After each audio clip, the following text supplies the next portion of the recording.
ঘৰলৈ আহিয়ে প্ৰথম এটা কামেই হাতত লৈছোঁ, যিটো বহুত ডাঙৰ কাম মোৰ কাৰণে আছিল, অগ্নিনাভ বাবা মন্দিৰলৈ অহা।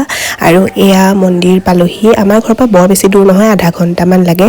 তাৰপাছত আহিলোঁ এইখিনি জেগাতে ধুনীয়াকৈ বাবাৰ ফটো, তাৰপাছত ধূপ চাকি তেল, পানী ঢালিবলৈ বুলি পানী বটল, তাৰপাছত আপোনাৰ গাখীৰৰ বটল চব পায় তাতে, আপুনি একো ঘৰৰ পৰা লৈ যাব নালাগে। তাৰপাছত এয়া লাইনত লাগি গ'লোঁ। মানুহ দেখিছে নাই, মই প্ৰথমতে বাবাক দৰ্শন কৰি আহোঁ বুলি সেইটো লাইনত লাগিলোঁ। তাতে মানুহ মই যাওঁতে কম আছিল, গতিকে ইমান প্ৰব্লেম নহ'ল। আৰু এইয়া ওচৰ পাইছোঁহি তেখেতৰ। তেওঁৰ পৰা বহুত ডাঙৰ কিবা এটা বিচাৰিছিলোঁ আৰু তেওঁ সহায় কৰিছিল। আৰু সঁচাকৈ বিশ্বাসেই নিলয় হৰি বুলি কয় নহয়, কিবা এটা সঁচাকৈয়ে শক্তি আছে তেওঁৰ ওচৰত, যি মানে সকলোবিলাক দুখ বা বিপদৰ পৰা ৰক্ষা কৰে।